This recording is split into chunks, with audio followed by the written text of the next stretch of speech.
बिस्मिल्लाहिर्रहमानिर्रहीम अस्सलाम वालेकुम ज़ सैयद रहमान द स्वाद द सिबिना द खुशी परवन सरा सासो प खिदमत के हाजिर यम गरमन गतुन को कमंग गुरु जमंग पटोलन के प खास तौर बांधे द नापोहे द वजना कम जमंग द टोलन आम खलक छी ज़्यातर खलक द कानूनी नापोहे और पेचीदगियां पोज बांधे हगो पसंद सा शक्ल की मुतासर कीगी और दखल हुकुन ना महरूम पाते कीगी न हम बदग लड़के न खपल प्रोग्राम त मुंग दलता कानूनी माहिर रागुख्ते दे और दहागो नबा कम जम पटोलने की आम द खलको सरा ज़्यातर हाग शुजना बार बार मखे तराजी पहागे वाली सरा बदी पुख्तरी कौजा का जिसम्र कमंगू गुरु पटोलने के ज़्यातर का पुलिस मुहकम दा या नूर मुहकमी जो आगा दखपल इख्तियारात तो पबास टाइम के नाजायज़ इस्तेमाल है और दागे पर वजबान आम खलक आम वगड़ी ची आगा दखपल कानूनी हुकूक़ना महरूम पादिश जंग प्रोग्राम मकसद हम नंदगरे छे कानूनी पहलू मुख्तलिफ चुसुमर दी और टोलने आम खलक दगे नेक पने का मुतासर कीगी नो तब पो हम दर को प्रोग्राम मकसद हम दगरे और दखल को कद चाप जहन के सवाल नहीं आगा जबुन सरा नेक पने का पदे प्रोग्राम के गडुन हम कोलेशी खपल सवाल नशी देनो आगा हम मखे तक खाउदेशी जमुक सरनन मेलमद स्वात बार एसोसिएशन नवे टाकल शवे सदर दे इनतला एडवोकेट से वागम रउखते दे दागा कम दगा जरीन ख्याल ची दागा बसा सरा शरीक को तस्त जी प्रोग्राम कर करे हो अब्दुलरहमान साहब डेट वकील साहब डुम्बे होता उस्ता चूंकि सासु नवे काबिना रागली उड़म बने जमा तरफा द खबर टीवी तरफा तस्त ची देनो डेट मुबारक शो मेहरबानी गट जिम्मेवारी ब्या सदर टाकर ब्या द बार एसोसिएशन सदारत कौल दिन उड़ान दिम तसो वकील साहब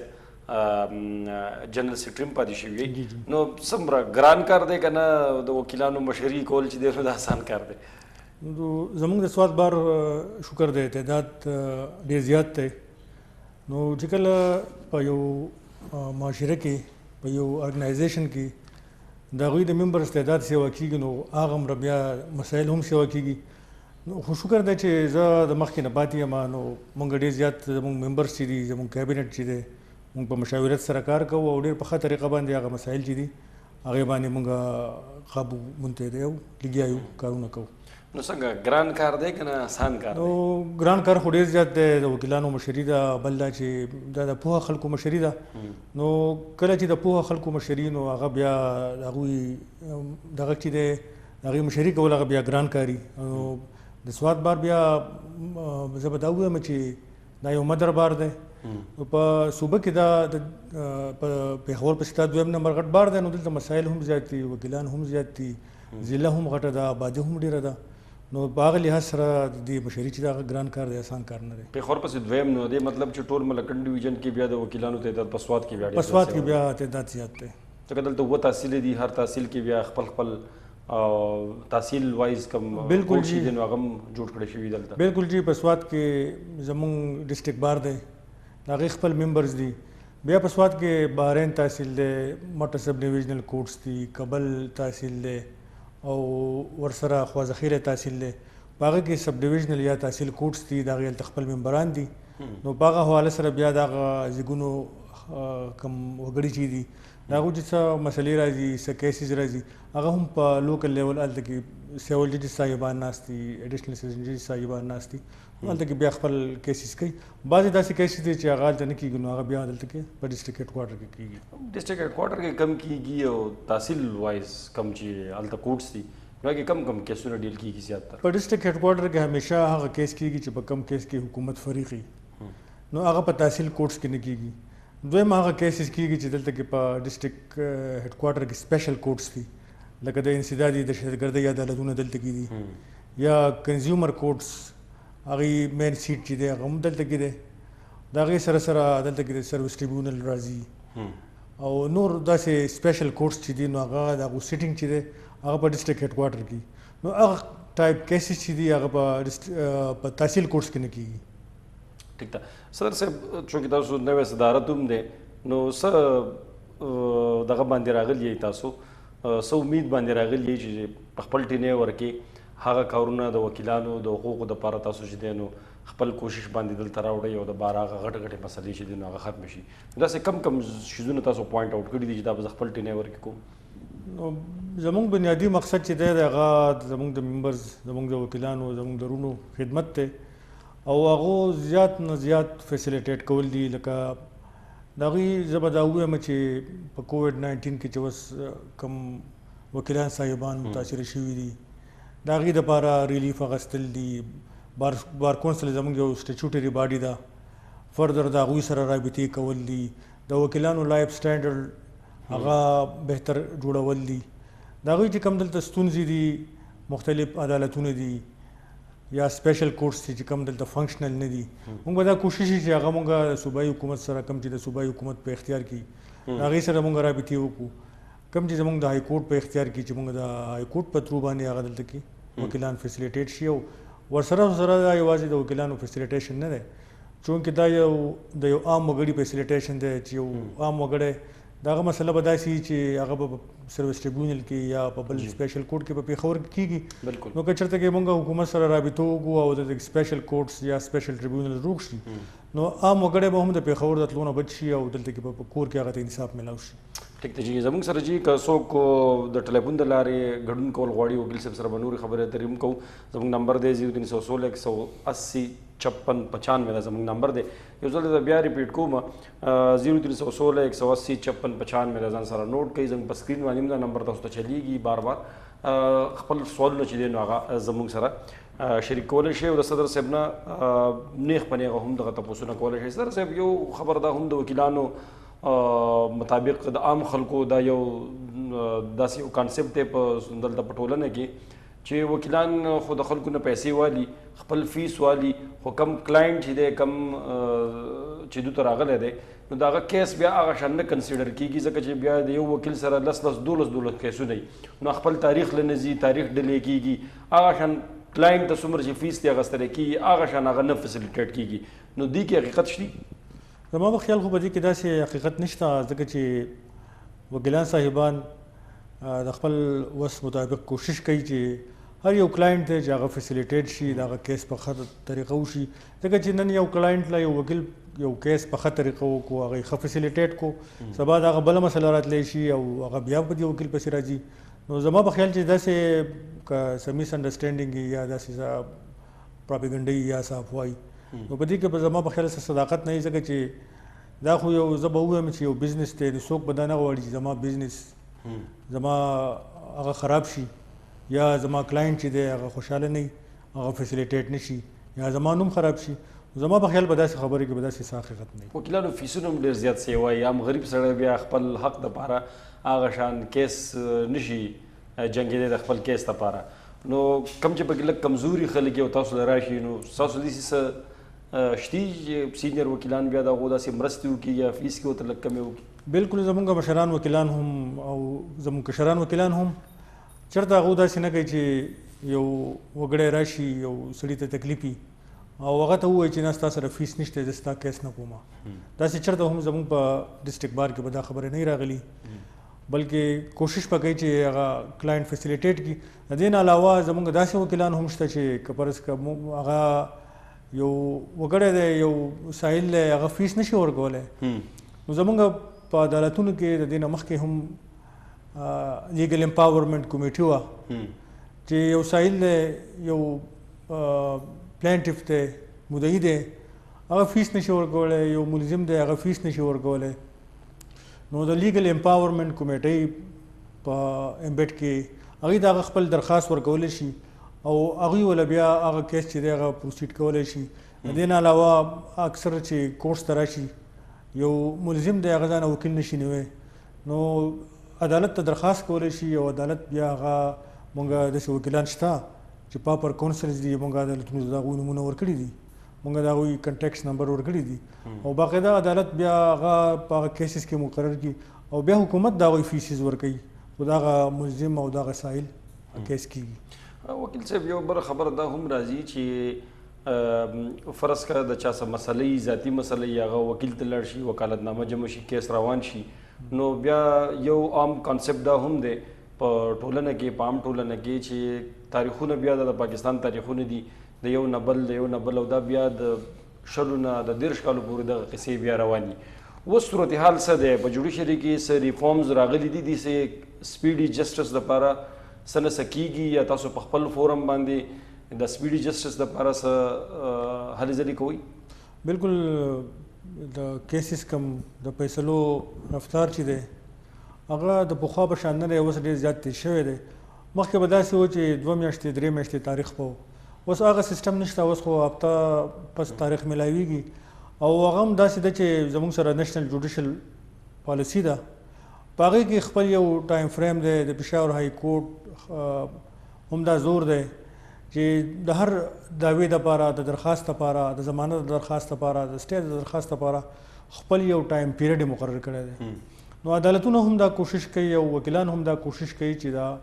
دعوه چې ده یا د درخواست چې دی یا د سټې درخواست دی یا د ضمانت درخواست دی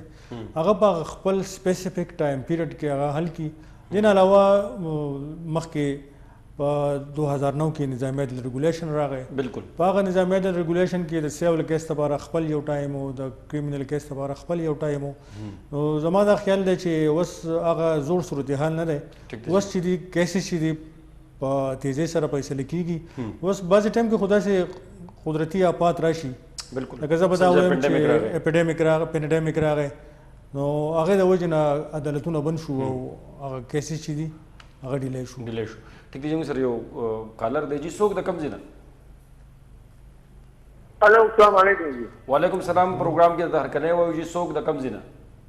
هغه جی زه خو د ملکان پیران شیر علي خان خبرې کوم. جی شیر علي خان صاحب څه پوښتنه به کوئ صاحب؟ زما د وکیل صاحب نه یو سوال وکړو چې د وکیلانو صدر د جنګ دی که نه؟ جی جی ما عرض دا کولو چې زما د میراث یو کیس دی. جی آو هغه میراث کیس دی وکیلانو صاحبانو دلته په بړخیره کې دا رسیول ایون د لاندې خارج کړو او موږ پکې پر سپریم کورټ پورې ورسېدلي. ټیک ده جی. سپریم کورټ نن پاکې فیصله وکړه، موږ واپس رالو دلته کې په باهر په بندۍ باندې نن فیصله وکړه. ټیک ده جی. هغې کې ابتدایي ډیګري مې ملاو کړو، فیصل ډیګري مې ملاو کړو، حالې کمیشن راغی موږ ته شیر هم راکړو. جی وګم دې سر. جی جی هلو आवाज راځي چې تاسو وکړئ خپل. حاجي موږ ته شیر هم راکړو. جی بیا په هغې باندې په دې کې موږ ته 35 وارثه وي. په دې 35 وارثو کې یو وارث دي او په مخ حاصل کوي. ټیک ده جی. اوس په های کورټ سوات کې زموږ کیس تر 2015 نه څنګه یو یک طرفه سټې پکې ورکړل شوې ده. یک طرفه سټې او تر اوسه پورې هغه په سټې کې پروت دی. 18 تاریخونه پکې زموږ بدل شوه. 2015 دې ټایم پورې څه فیصله ونه شوه. الله دې په کله کیس د میراث دی. ټیک ده په جی. دې کې درې خويندې مړې شوې، چا چې اپیل کړی هغه اور مړ کړو او دا نورې 2 ځلانه چې کومې پاتې دي دا به مړې شي، خبره به ختمه شي که نه. ټیک ده جی. بس صدر صاحب چونکې د های کورټ کیسونه هم ډیل کوي نو دنه پوښتنه کوو چې څه وایي چې 2015 نه جی روان دی، یو طرفه سټې ده، څه خلک پکې مړه هم شو، څه پکې پاتې د میراث کیس دی. نو څنګه چې ما وړاندې هم وې زیاتره خلکو څنګه چې دې ملګري دی سپیډي جسټس نه میلاویږي او د هغې د وجې نه د خلکو بیا په جوډیشري او په دې سیسټم باندې هغه شان خلک دې طرف ته بیا هغه شان نه راځي خپل حق دپاره د خپل حق غوښتلو دپاره بیا دې طرفونو ته توجه نه کوي هغه شان. نو څه جواب به ورکوئ؟ دې کې خو به د دوی خپل وکیل صاحب وي، وکیل صاحب به انګیج وي، هغه به دې خبره باندې پوه دی. خو دې لپاره خو داسې کیدی شي چې پکار ده چې دوی د های کورټ سره رجوع وکړي. اکثر کیس په دې ډیلی شي لکه په دې کې پارټیز دوی وایي چې 35 کسان دي، بیا د هغې ورثه دي. نو د انصاف تقاضو ته های کورټ هم ګورو چې یاره بعضې کسانو باندې د سمن تعمیل ونه شي، هغه حاضر نه شي های کورټ ته. نو کیدای شي دغه وجه یو که دغه نه وي نو بیا پکار ده چې دوی هلته های کورټ ته حاضر شي، په های کورټ کې حاضري وکړي. که د دوی کیس هغه نمبر یې نه راغلی چې دوی پکې د هغې لپاره دا یو علاج شته چې د ارلی هیرینګ اپلیکیشن پکې ورکړي، عدالت کې درخواست ورکړي چې زموږ دا کیس پینډینګ دی، تاسو مهرباني وکړئ زموږ دا کیس ولګوئ. نو زه وایم چې درخواست ورکړي نو پکار ده چې کیس ته دوی ولګي میراث په هغې باندې فیصله وشي. څومره وخت کې پکار ده که تکړه وکیلي نو څومره وخت کې دا کیس چې دی نو حل کېدی شي؟ د نیشنل جوډیشل پالیسۍ او د نظامی عدل ریګولیشن خو دا ریکوایرمنټس دي چې د میراث کیس چې دی دا په سیول کیس کې راځي او سیول کیس د هغې مطابق په 6 میاشتو کې حل کېدل پکار دي په یو عدالت کې. بیا د هغې خلاف اپیل چې دی نو اپیل چې کله وشي هغه په یو کال کې دغه فیصله پکار ده. نو دا رولز دي دا باقاعده په نظامیت ریګولیشن کې دي. نو په ملکن ډیویژن کې چونکې د دوی تعلق هم د ملکن ډیویژن سره دی، پکار ده چې د دوی دا کیس زر حل شي. او زما دا مشوره ده چې دوی لاړ شي د خپل وکیل سره مشوره وکړي، هغوی ولا په های کورټ کې درخواست ورکړي ارلی هیرینګ دپاره او دا کیس عدالت ته ولېږي او د دې فیصله وشي. دغه خبره ده جی سپیډي جسټس والا خبره بیا راځي. د های کورټ څومره هم لکه خلکو زموږ سره انټراکشن کیږي نو زیاتره خلک هم دا وایي چې 3 میاشتې پس هغو ته تاریخ میلاویږي. وجه څه ده؟ د ججانو کمی دی که نه وجوهات څه دي په دې کې؟ که کیسونو لوډ ډېر زیات سوی دی چې 3 میاشتې تاریخ ورکولی کېږي؟ زمونږ د ملکن ډیویژن کیسونه چې کله په سوات کې په منګوره بنچ کوم ته چې دارالقضا هم ویلی شي هغه فنکشنل نه و. نو زمونږ د ملکن ډیویژن کیسز چې دي هغه به په پېښور های کورټ پرنسپل سیټ کې کېدل. په پېښور های کورټ کې ټوټل 60 ججان دي، بیا په دې کې ریټایرمنټ وشي. هغې نه علاوه بیا د پېښور های کورټ بنچز دي چې په ډی خان کې بنچ دی، په ایبټ آباد کې بنچ دی، په بنو کې بنچ دی. اوس زموږ بنچ چې دی په 2011 کې په ملکن ډیویژن کې ملکن ډیویژن دپاره منګوره بنچ دی د 18 ترمیم نه پس. نو زموږ په ملکن ډیویژن کې د کیسز ریشو ډېره زیاته ده. زموږ 8 ضلعې دي، 7 ضلعې وې، اوس ورسره باجوړ ضلع یو ځای شوي، پر چترال راغی 9 ضلعې شوي. نو د 9 ضلعو بوج چې دی هغه ټول زموږ په منګوره بنچ دی. او دلته کې ظاهره خبره ده چې د جج استعداد چې دی کم دی. نو هغه د پېښور نه چې هغه کیسونه راغلل دلته کې او دلته کې په ډیلی بیسس باندې انسټیټیوشن کېږي. نو په دې وجه باندې هغه پینډنسي چې دا هغه سیوا کېږي او هغه کیس د هغې نه خلکو ته چې دی نوم تکلیف میلاوي، خلکو ته عوامو ته الټیمیټلی بیا تکلیف میلاوي. بالکل جی بل یو کلر دی موږ سره. هغه بالو جی څوک د کم ځای نه؟ السلام علیکم جی. وعلیکم السلام. پروګرام کې هرکلی جی. څوک کم ځای نه؟ جی زه کوچ نه خبرې کوم، بلوچستان نه زمان ملا خیل دي. جی څه تپوس په کول غواړئ جی؟ زما خپل ملګري نه زما وکیل صاحب یو ښه مبارکي ورکوم، نو منتخب ممبر د بار اسوسییشن. او زما تپوس دا دی چې کنزیومر کورټ چې دی د دې جوریسډکشن چې دی هغه تر کم ځای پورې دی او آیا زموږ په ملک کې کنزیومر کورټ همدغسې فعال دي لکه چې د دې مقصد او دا د کنزیومر کم رایټ کم حقوق چې دی د هغې تحفظ کوي او د کنزیومر چې دی هغه په کم مسلو کې دی یا کم ایشوز کې دی هغه کورټ ته اپروچ کولی شي. یوه زما تپوس پوښتنه دا ده. بله دا چې زموږ په ملک کې جیل مینول چې دی په هغې باندې که انتظامیه عمل ونه کړي نو آیا دې ته یا کم چې بندیوانه دی هغه ته کم حقوق حاصل دي او هغه به چېرته اپروچ کوي، درخواست به چېرته ورکوي؟ سپرډنټ جیل ته یا عدالت ته به ورکوي؟ ولې چې د جیل مینول ډېر خلاف ورزي چې ده هغه موږ نن سبا کې سټډي کوو ګورو نو د جیل مینول ډېر خلاف ورزي کېږي. نو زما تپوس دا دی یو بندیوان قیدي چې دی هغه به کم چې به خپل درخواست ورکوي که د جیل مینول خلاف ورزي وشي نو هغه به خپل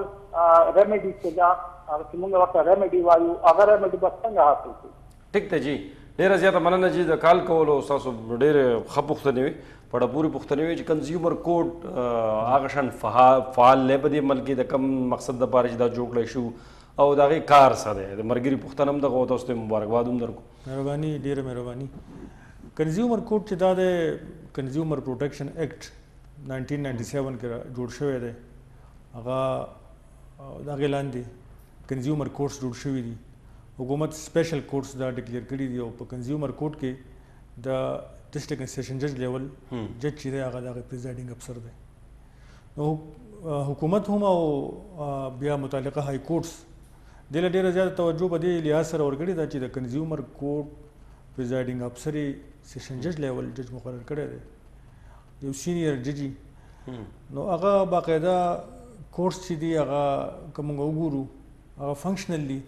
او د هغې جورسډکشن بیا داسې ده چې دا چونکې سپیشل کورټس دي پروینشل ګورنمنټ وت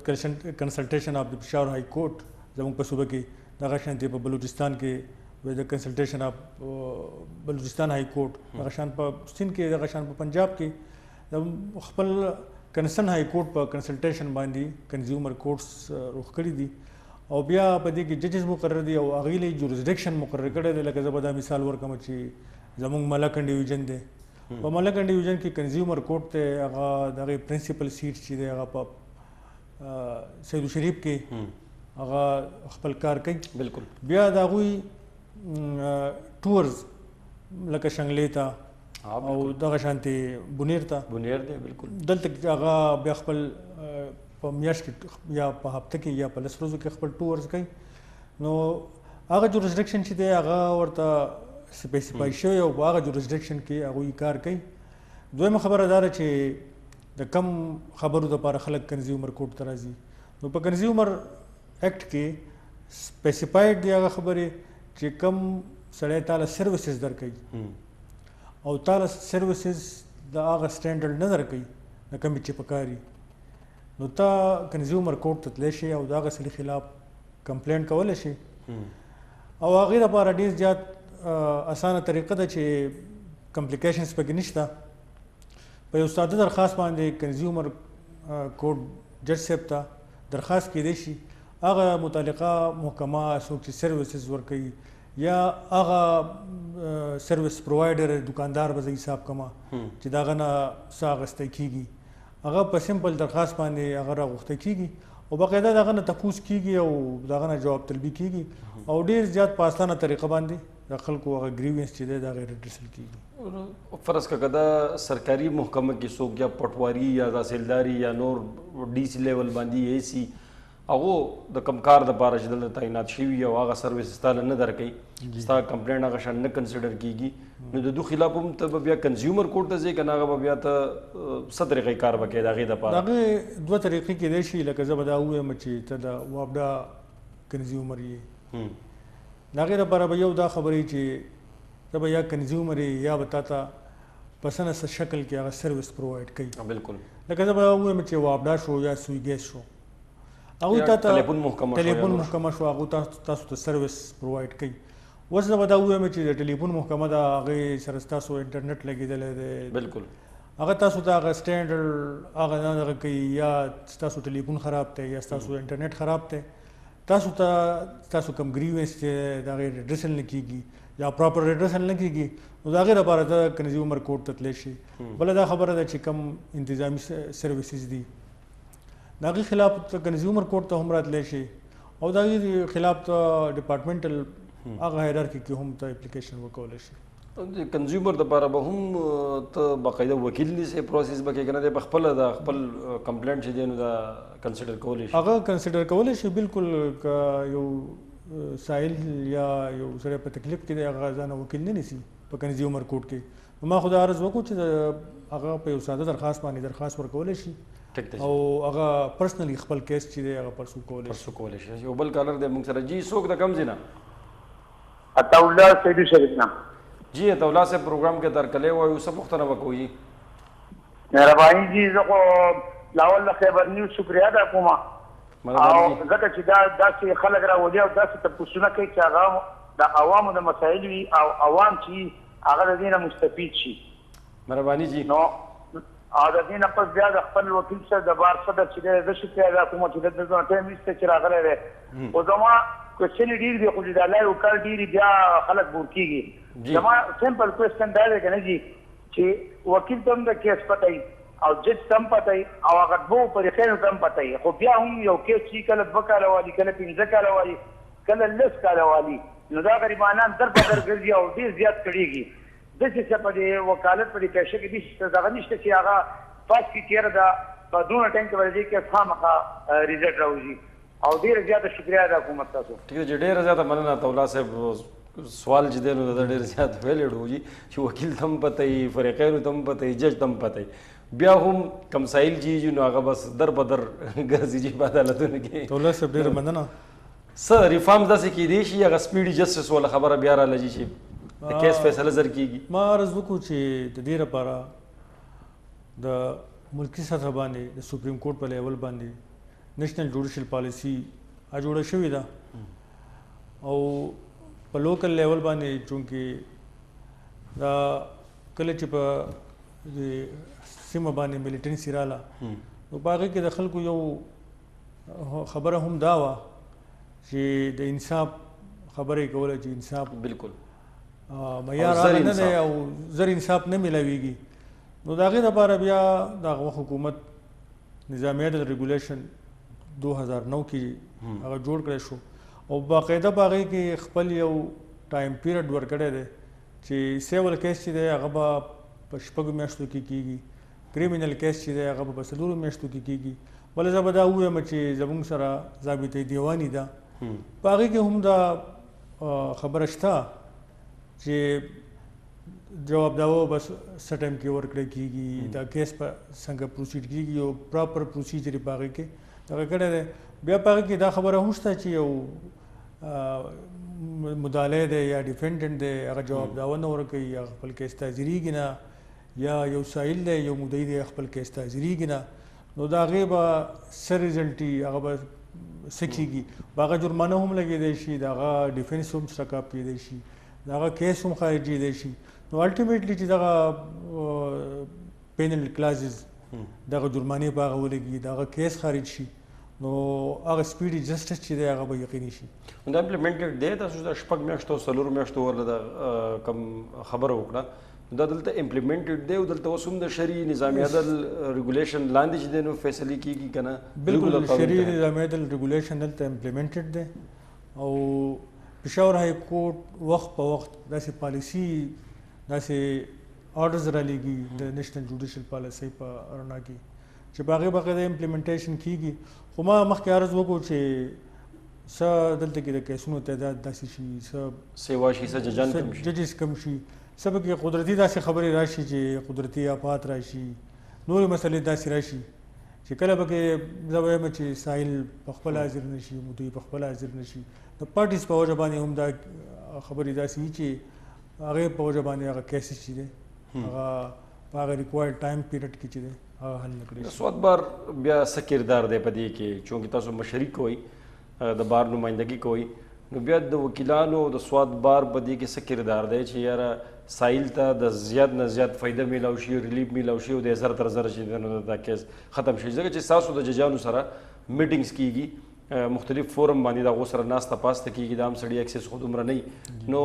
تاسو په دغه حوالې سره څه ډسکشن د هغو سره کېږي چې یاره سپیډي جسټس والا قصه د کیسونو لوډ کمېدو دپاره یا د ججانو کمی پوره کېدو دپاره څه تګودو کوئ بالکل دا زمونږ د بینچ سره د عدالتونو سره یو لایزان په خپل منځ کې زمونږ میټینګز کېږي او په هغه میټینګز کې مونږ به دې خبره باندې باقاعده ډسکشن کوو چې دا کیسز چې دي دا دې لپاره یو ټایم چې کله دا کال ته ورسي نو دې ته بیا موږ ټارګټ کیس وایو نو بیا د عدالت هم کوشش شي د وکیل هم دا کوشش ما خو دا ووایي چې عرض مې کړی چې مخکې خبرې بل شانتې وي مخکې به لس کاله کیس چلېدو اوس دا ده چې کال د کیس وشي نو هغه په ټارګټ کیسز کې حساب شي او بیا هغې کې ډیلی بیسس تاریخي که په ډیلی ممکن نه وي 2 ورځې پس 3 ورځې پس هفته پس په هغې کې تاریخي او د وکیلانو هم دا کوشش بیا د ججانو هم دا کوشش چې هغه کیس چې دی هغه زر تر زره فیصلې شي ځکه چې په هغه عدالت کې بیا یو لیست لګېدلی او په هغه لیست کې باقاعده د کیس اچولی شوی دې ته د وکیل نوم منشن شوی او دې ته بیا ټارګټ کیس لیکلی شوی او د دې په فایل باندې هم ټارګټ لیکلی شوی نو بیا زمونږ دا کوشش وي چې هغه کیس زر تر زره حل شي او زه دا وایم د خپل وکیلانو وروڼو په بیهاف باندې چې زموږ خو دا کوشش دی د سواد بار چې څونه زر تر زره دا کیسز حل شي او خلکو ته انصاف ملاو شي نو وکیلان د سواد بار چې دی هغه په خپل کوشش کوي او انشاءالله ورسره رسوي بحیثیت یو د قانون ماهره تاسو څه ګڼئ په دې ملک کې د ریفارم ضرورت شته د سپیډي جسټس دپاره یا څه کول پکار دي چې خلکو ته عام سایل ته زر تر زره قانوني ریلیف میلاو شي د هغه کم کیس یي هغه راوړي او هغه زر تر زره هغه ته انصاف میلاو شي نو تاسو ګڼئ چې د نور ریفارمز ضرورت شته یا د نوي قوانینو ضرورت شته که نه زمونږ کم موجوده قوانین چې دي هغه هم ښه ټیک ټاک دي په هغې کې ما دا ووایي لکه ضابطه دیواني چې دی په هغې کې باقاعده ټیک ټاک خپل پروسیجر ورکړی شوی دی دغه شانتي د کریمینل کیسز لپاره کریمینل پروسیجر کوډ یا نور ریلیونټ لاس چې دی په هغه کې خپل پروسیجر ورکړی شوی دی خو بیا هم که حکومت ګڼي چې په دې قوانینو کې د سپیډي جسټس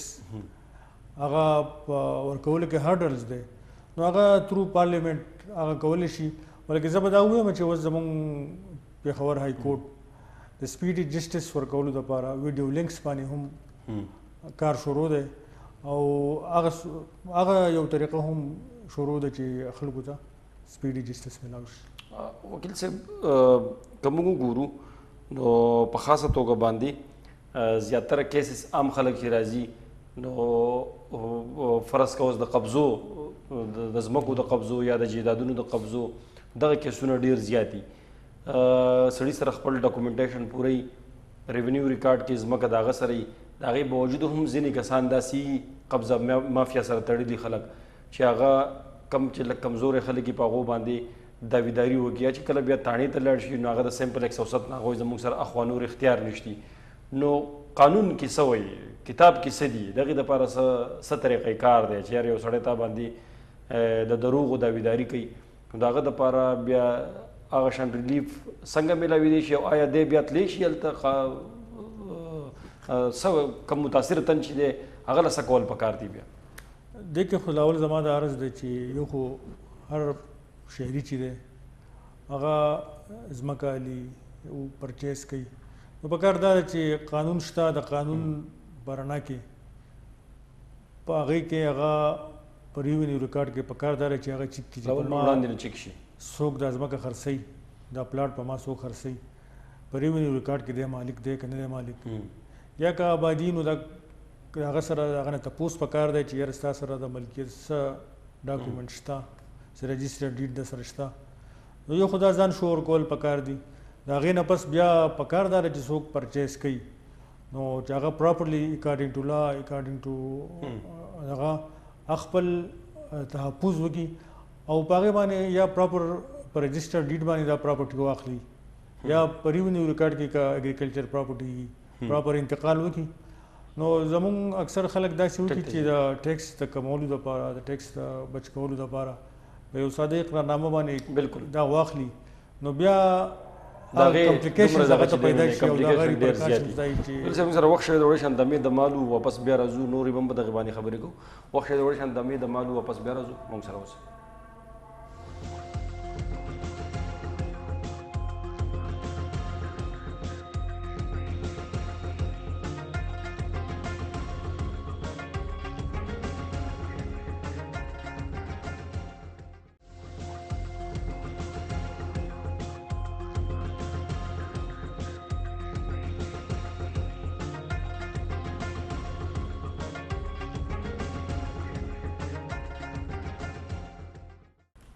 ویلکم بیک جی د مې نه پس یو ځل بیا هرکلی وکیل صاحب یو خبر دا هم راځي زیاتره چې عام خلک د خپل چونکې قانوني خلکو ته رڼا نه وي دومره نو خلک به دغې کې په یاره ترهه کي د پیسو په لین دین کې همیشه داسې کیږي چې کله خلک تاڼې ته لاړ شي نو هغه بیا د هغو رپورټ نه لي او هم په دغې باندې کمپرومایز کیږي وایي چې یاره بس دلته خپل لینډین خرڅ چې عدالت ته لاړ شي نو به تا ته وایي چې یاره 5,000 روپۍ میاشت ورکولی شي چې ورکړه که نه نو بس د دې دپاره نو څه قانوني اختیار یا څه قانوني لاره نشتي نو د دغې دپاره په قانون کې څه شتي چې یاره ستانه څوک پیسې والي یا تا باندې چا قرضوي یا د سره دوکه کړي نو هغه دپاره قانوني بیا څه لارې اختیارول پکار دي بالکل دې لپاره په قانون کې خپلې لارې شته یو 419 420 دی دې نه علاوه دې نه علاوه داسې ده چې که فرض کړه د چیک خبره وي نو د دې لپاره به قانون کې داسې لار شته چې سړی په هغه چیک راتلی شي او سمري ټرایل کولی شي او زر در زره هغه کیس د هغه په فیور کې کیدی شي هغې کې دونه کمپلیکیشنز نه وي ځکه چې هغه سمري ټرایل وي او هغه ته دا د کورټ ډسکریشن دی چې د بل سړي له چا چې پیسې اخیستې دي چې هغه له د دفاع حق ورکړي یا ورنه کړي نو یو خو دغه لار ده چې په دغه باندې کیدی شي او دا ضروري نه ده چې د یو سړي خلاف ډیګري وشي د یو سړي خلاف پیسې مقرر شي هغه کورټ فیصله وکړي او هغه ته وایي چې نه ته به 15,000 روپۍ ورکړې 10 به ورکړې که فرض کړه د دې سړي جایداد د جایداد نه به اخیستی کېږي که پرس کده د سړي نور آمدني د هغه آمدن نه به اخیستی کېږي او دله به ورکړی کېږي. جایداد هم باقاعده نیلام کېدی شي. بالکل د جایداد نیلام کېدی شي او عدالت د ده سره دا هم کولی شي چې د کله د عدالت حکم نه مني دا پیسې نه ورکوي د باقاعده جیل ته لیږلی شي. ټیک دی جی. یو بل کالر دی موږ سره. جی څوک کوم ځای نه؟ جی زه ضمیر عالم خبرې کوم د سید شریف نه. جی ضمیر عالم صاحب پروګرام کې هرکلی څه پوښتنه به کوئ؟ جی زه خو ټول ناول عنایت الله خان صاحب ته مبارکي ورکوم چې هغو پرزیدنټ سیټ وګټو او یو تپوس چې زه بل کول غواړم جی جی چې دلته جی څنګه چې دوی چې های کورټ کې تاسو یو ځل خبرو کړې چې لکه کنډنس ډېره زیاته ده نو زیات تر موږ ته دا خبره کېږي چې لکه د های کورټ ججانو دلته زموږ ملکن ډویژن کې کمی ده صرف دوه ججان ټیک ده جی. نو دونه زه دا تپوس کول غواړم چې تاسو په دې کې څه کردار ادا کولی شئ چې دلته ملکن ډویژن کې د ججز چې کوم دا نمبر دی چې دا سیوا شي او چې کوم ریلیف کړي نو هغه زر زر فراهم کېږي د خلکو ته. ټیک ده جی. ډېره مننه ضمیر عالم صاحب خبره بیا راله چونکې های کورټ زیاتره خلک وکیل صاحب دا وایي چې یاره دلته تاریخونه هم ډېر زیات لیټ ورکولی کېږي او د هغې وجه هم دغه ده څنګه چې ضمیر عالم صاحب ووایي چې دلته د ججانو کمی دی. نو د ججانو د کمی پوره کولو دپاره د سواد بار یا د های کورټ بار څه کردار ادا کولی شي چې ځکه چې دغلته که ججانو کمی پوره شي نو په سواد کې به کم څومره چې متاثره خلک دي یا د چا کیسونه دي نو خلکو ته به زیات نه زیات ریلیف ورکړی شي. بالکل جی. د های کورټ بار منګوره بینچ چې دی د هغې خپل یو کیبینټ دی پریزیډنټ دی او کیبینټ دی هغوی په خپل لیول باندې هم د چیف جسټس سره چې کله د هغوی ملاقات وي مخکې هم دا شوي دي چې بار بار هغوی په خپل ملاقاتونو کې دا خبره کړې ده چې په ملکن ډویژن کې د جج استعداد چې دی په بنچ کې هغه کم دي. نو اوس لکه که تاسو یې نه نن سبا دوه ججز دي بالکل داسې یوه شو درې ججز شو بیا چونکې د ججز د کمي د وجې نه بیا دلته کې اوس په موجوده وخت کې دوه ججز کار کوي نو هغوی به په خپل لیول کار کوي. زموږ هم د چیف صاحب سره ملاقات دی نو انشاءالله په هغه ملاقات کې به مونږ هغوی ته دا یو ډیمانډ کړو چې په ملکن ډویژن کې دا چونکې ملکن ډویژن چې دی دا ډېر یو غټ ډویژن دی بالکل او بیا دلته کې په دې ډویژن کې 9 ضلعې دي. بالکل دا هغه 9 ضلعو ځکه دا وګورم چې د بنو په نسبت یا د ډي خان ډویژن په نسبت یا هزارې ډویژن په نسبت دا ډېر زیات غټ ډویژن دی. نو دلته د کیسز دلته آبادي هم سیوا ده او دلته د کیسز ریشوز هم ډېر زیات دی. نو په کار ده چې دلته کې د جج استعداد سیوا شي او موږ به دا خپل ډیمانډ د هغې نه په دې ملاقات کې کوو دا سیوا شي او د خلکو ستونزې کمې شي. ټیک دی. یو بل کالر دی موږ سره. جی څوک کوم ځای نه؟ اغتیا زما پټې زه کونډه زه کونډه ښځه یم په دې ټي وي کې دی زه کونډه ښځه زما نه په زبردستۍ ځمکه نیولې ده 3 کاله یې وشوه زه ما راځم هېڅ پته یې نه لګي او د لقست شته مې کړی د دې به څه نتیجه وي بچیه چا نه نیولې ده په دې دلته په دې کلي کې نه ستاسو سره د هغې کاغذونه او هر څه شتي او زما سره دي ښه نو تاسو چا درخواست ورکړی تر اوسه پورې او څه وجه ده چې کار دغه پې نه دی شوی؟ زما کیس په عدالتونو کې چلېږي خو بچي هغه سړي دی زه ښځه یم ما له د تاریخونه راکوي. ټیک ده ټیک ده. وکیل صاحب ته تاسو چونکې تاسو د بار صدر هم یې زه زنانه یم نو سب هیلپ آؤټ کېدی شي؟ بالکل. دوی چې څنګه خبر وکړه هغوی ته که څه مشکلات دي دا د دوی به خپل وکیل هم وي که بیا په تاریخ لیټ کېدو کې څه مشکلات دي یا بل څه مشکلات داسې په کیس کې نو ما خو دا مخکې هم عرض کړی چې زموږ سواد بار چې دی بالکل هغه مخکې هم د غریبانانو خلکو ته ناداره خلکو ته هغوی بالکل فری لیګل ایډ هم ورکړو د دې لپاره خپل کمیټیانې هم شته بلکې زموږ د بار په لیول باندې هم داسې وکیلان شته زموږ سره چې د چا وس چار نه کېږي بالکل د هغو به موږ هیلپ آؤټ کوو او که د هغوی څه داسې خبرې نو هغوی راتلی شي د هغوی د وکیل سره مو خبره کولی شو موږ د هغوی سره څوک سینیر وکیل جونیر وکیل هغه ملګری کولی شو او د هغوی د کیس متعلق موږ تپوس کولی شو. ټیک ده. هغوی تاسو چې دی نو وکیل صاحب خبره واورېده د دو په عدالتونو کې هم دغلته دفتر دی په سواد بار کې که تاسو ته څه مشکلات دي او تاسو عدالتونو ته راځئ نو عنایت الله خان نوم تاسو ځان سره یاد وساتئ ځان سره دا ولیکئ دا نوم تاسو عنایت الله خان ایډوکیټ کوم چې د سواد بار صدر دی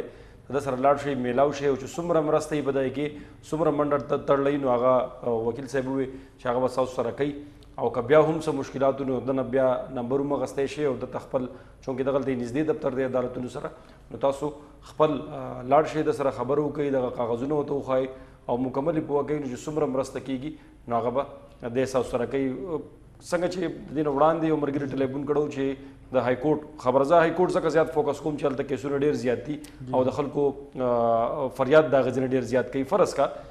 تاسو په خپل مقصد کې کامیاب شئ او دلته ججانو کمې پوره شي نو څومره پورې مرسته کیدی شي؟ زما خو دا خیال دی چې د ججز تعداد پېښور های کورټ کې کم دی چې کله پېښور های کورټ زموږ د های کورټ بار کیبینټ خبره کړې هم وه چې کله د ججز تعداد پوره شي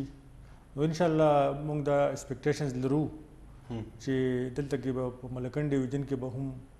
په منګوره بنچ کې به د ججز تعداد سیوا شي او هغې سره به زه دا امید لرم چې بیا به د هغې سره لوډ به کم شي کیسز کې به زر دغه وشي. که موږ ګورو وکیل صاحب نن سبا په سوات کې چونکې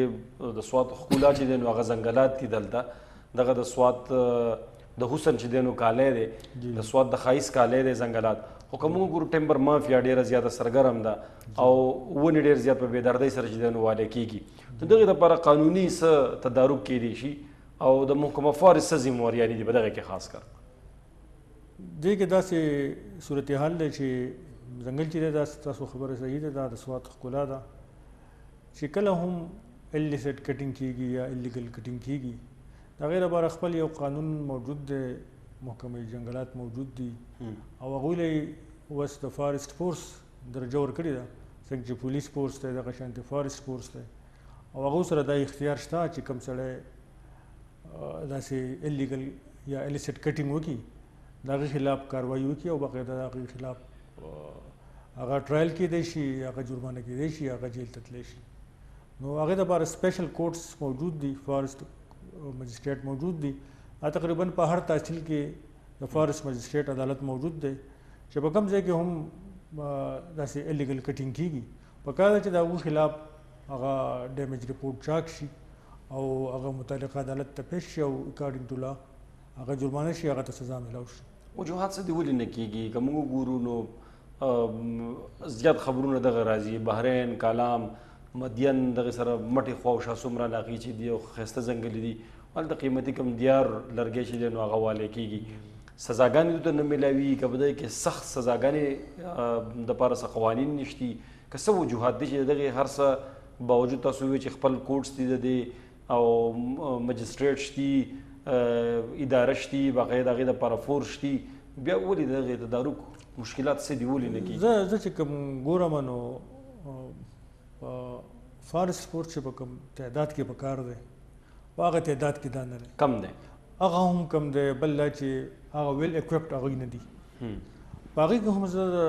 د دې خبر نیوز د دې پلیټ فارم نه فایده لمه